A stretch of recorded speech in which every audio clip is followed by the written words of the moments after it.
I wouldn't say Star Fox Adventures is the most loved entry in the Star Fox series. Despite a lot of glowing reviews and me loving it, there are a lot of people who hate the game or write it off simply because it's so different from the other Star Fox games. And while I understand the mindset of those who dislike it, I don't agree with that mindset. A game being different from its predecessors is no reason to hate or write it off when if you can get over the fact that it's different and just enjoy it for what it is, you'll find it's really a gorgeous, fun game. That said, a lot of people wondered why it was so drastically different from the other titles. All two of them, not counting the cancelled one. And the reason for that is because this game didn't start off as a Star Fox game at all, but instead, its own Star Fox-less IP for the N64.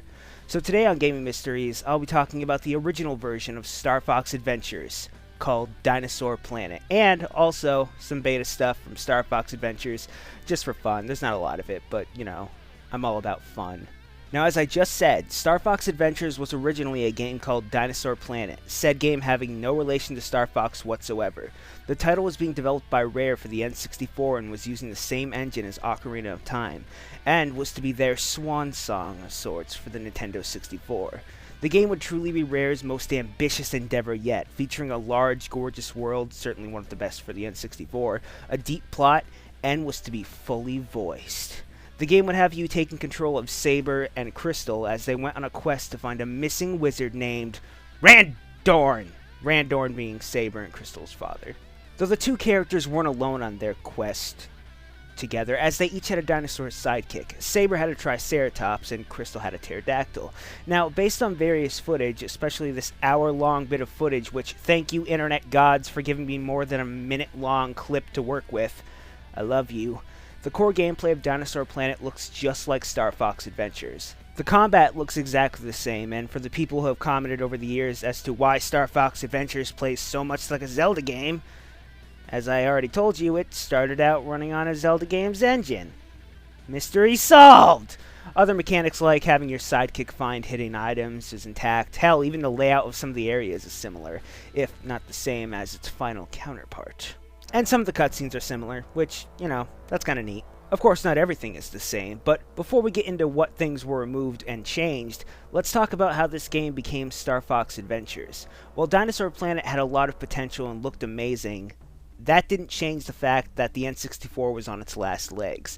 And with the game's proposed release date of January 2001, Nintendo was worried that it would be overlooked in the wake of the new, more powerful consoles, like the Dreamcast and PlayStation 2.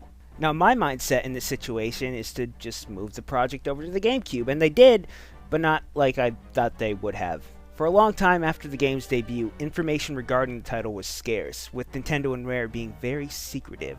Though in a casual interview at E3, Miyamoto commented that the main character of Dinosaur Planet, being Saber, looked a lot like Fox McCloud, and that maybe he would suggest that Rare put Fox in the game instead of this Saber fellow.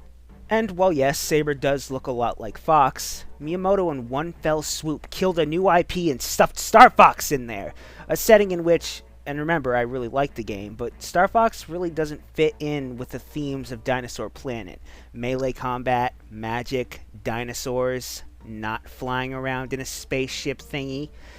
That is pretty out of character and kind of random. But it's Miyamoto. Legally, he can do anything he wants. That's why he keeps bringing weapons and Pikmin to E3. And Reggie. In 2001, thanks to a bit of leaked information, it was confirmed that Dinosaur Planet was being changed to Star Fox Adventures, subtitled Dinosaur Planet, a subtitle they would later drop, and it was to be released for the GameCube. Of course, if you're going to stuff Star Fox into a game that has nothing to do with Star Fox, a lot of changes have to be made. So now I'm going to read you some stuff that they removed during the changing process. Try not to cry. A lot of story elements obviously had to be changed, whereas before you were playing as a brother and sister trying to look for their father, well, the brother was now Fox, and he's not Crystal's brother, so now there's no brother, and the father was removed, so instead of looking for Daddy, we get the Star Fox crew coming across a distress call from a planet that's never been mentioned before, which seems pretty legit, and trying to remove a lady from a crystal. Yay! Now I can live with a changed plot. Until that plot change altered some gameplay elements. In Dinosaur Planet, you would be able to play as both Saber and Crystal, but since in Star Fox Adventures, Crystal was very busy being trapped inside a crystal like thingy. No character switching for you. The most interesting rumorish gameplay element that was removed, maybe because I don't think it was actually ever confirmed for the game thing, but in some concept art, it shows older looking versions of some game characters. This has led some to speculate that Dinosaur Planet, much like Ocarina of Time, would have some time traveling aspect to it. I personally don't buy into this, as I'm not really sure what time travel would have to do with the plot, but, you know, that's a thing. But that's Dinosaur Planet, the original version of Star Fox Adventures, and we're going to get into some beta stuff about Star Fox Adventures pretty soon. But first I'm going to talk more. Personally, as much as I enjoyed Star Fox Adventures, I think it would have been better off to just leave the game as Dinosaur Planet. Obviously, Fox doesn't fit in with this setting, and the act of putting him in the game took away more things than it added. Shit, the only thing I think it added was the R-Wing section, and those were just giant cock teases, so we didn't need them. I feel that if the game had remained Dinosaur Planet, whether they put it on the N64 or GameCube, the overall game would have been better for it. Nintendo's fear of it being overshadowed by newer consoles may have happened, and a game with Star Fox in the title is bound to sell more units than a new IP does, but I still think the game would have been better off in the long run. It could have been a cult classic, like Quest 64, except good. But now that I've had my say on Dinosaur Planet and pissed off all 7 people who really liked Quest 64, let us look at some beta elements from Star Fox Adventures, and keep in mind there's not a lot. We're looking at some early footage, and by some I mean this one trailer I could find because I couldn't find anything else. You can see that the title was, at the time, still retaining some elements from Dinosaur Planet, mostly in the HUD.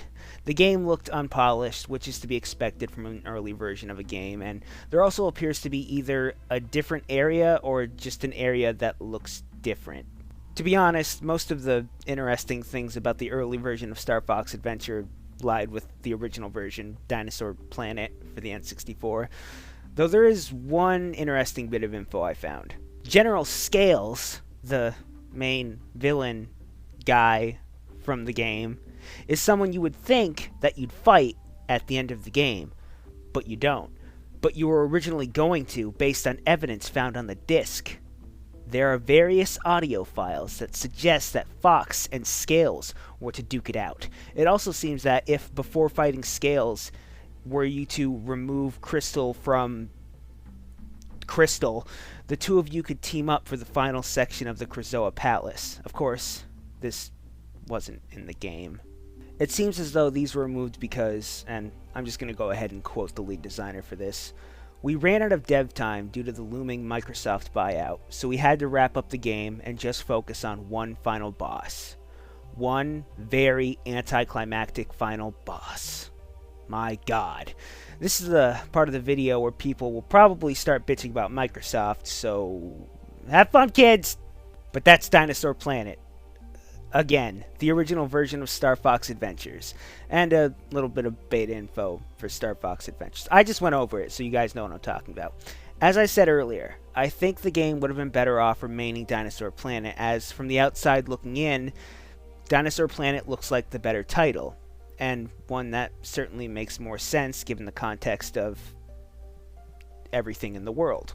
Even so, Star Fox Adventures, despite what some may tell you, is a good, fun, well-made game that if for whatever reason you've ignored it over the years, give it a shot. It's different, yes, but it's good. And ultimately, that's all I want out of a game. It being good. And we got a good game. So, yay! This has been Gaming Mysteries. Thanks for watching.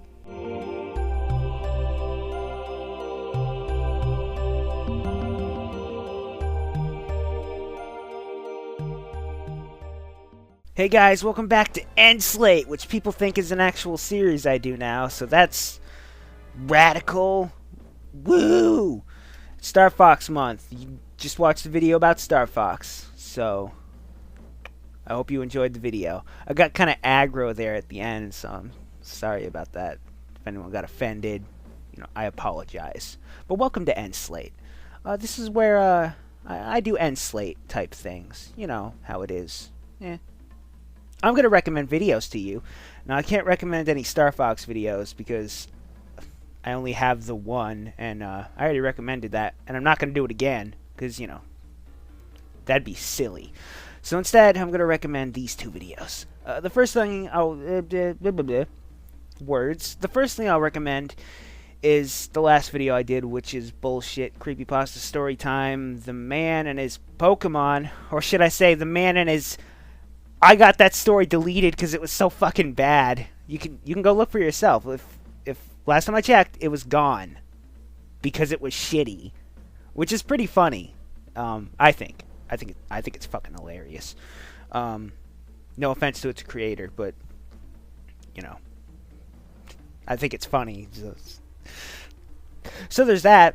And the other thing I'm going to recommend, since I don't have Star Fox to fall back on, is Gaming Mysteries Beta of Deadly Premonition, which I don't know if I've recommended this, but I'm going to recommend it to you now, and here's why I'm recommending it to you.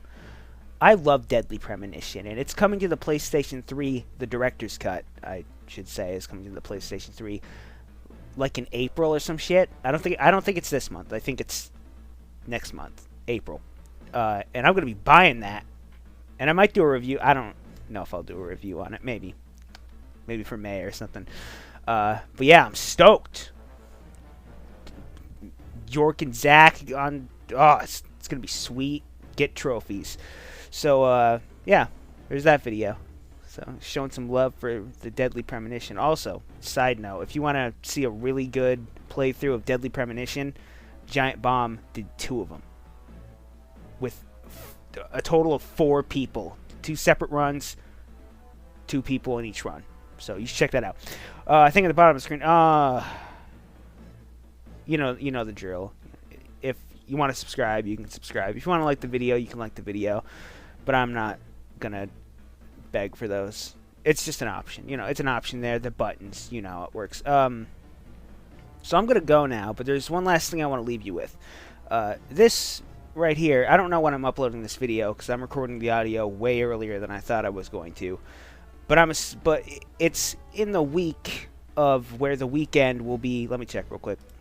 This is Dragonaut. I don't give a shit. It's my Endslate. It's my series. The weekend of the 9th.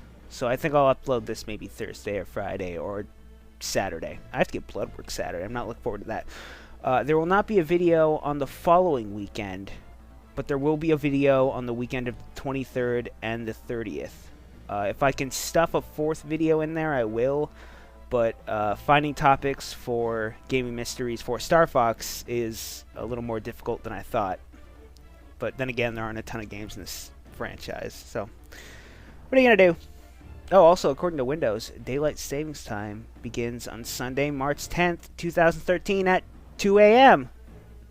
So, alright. See you next time on Endslate. Yeah!